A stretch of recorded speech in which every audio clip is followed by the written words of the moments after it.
How low of an offer can you make on a house? Well, the answer is, it depends.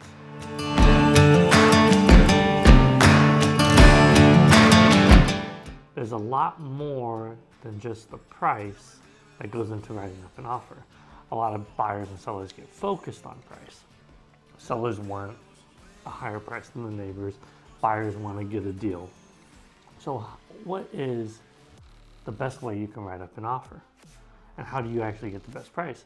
It doesn't mean getting the best price isn't always getting $50,000 off their asking price.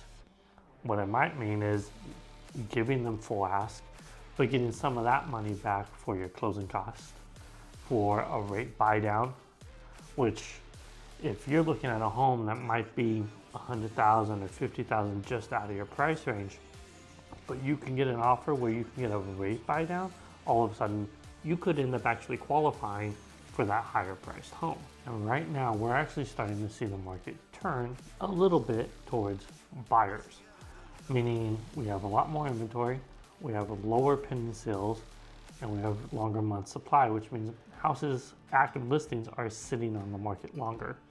We're seeing those listings drop the price even before they get an offer, which is great for buyers. So if you have been sitting on the sideline, it's important to understand that the buyers that are going to benefit the most are the ones that aren't going to wait. They're the ones that are going to take action, because right now they can get a great deal from the sellers. So you got to look at the offer and you got to ask yourself, how can I make this offer attractive, even if I want to offer them a little bit less than the asking price? You can make it a shorter escrow. If a seller's been sitting on the market for a little while, they may like someone who can come in and is willing to close in like 21 days. Finally unload the house, essentially.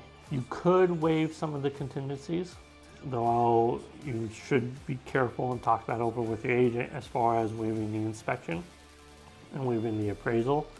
Waiving the inspection, I would suggest that even if you end up waiving it as a contingency, that you at least have an inspection done so that you know what you're getting into. The other is the appraisal. Now, if you're getting a lower price on the home than its asking price, and homes are sold around there, this is one I might waive.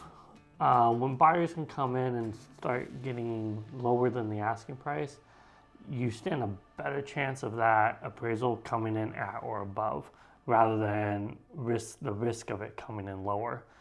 When it's a seller's market and everybody's just asking for more and more money and you're competing against multiple offers, driving up the price of a home, where you're taking the risk of giving $100,000 more than you were originally planning, that's a greater risk that appraisal might come in lower.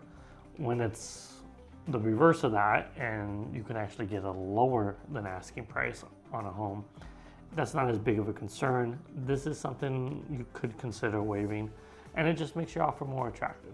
You're going to come in lower, but you're going to waive some contingencies.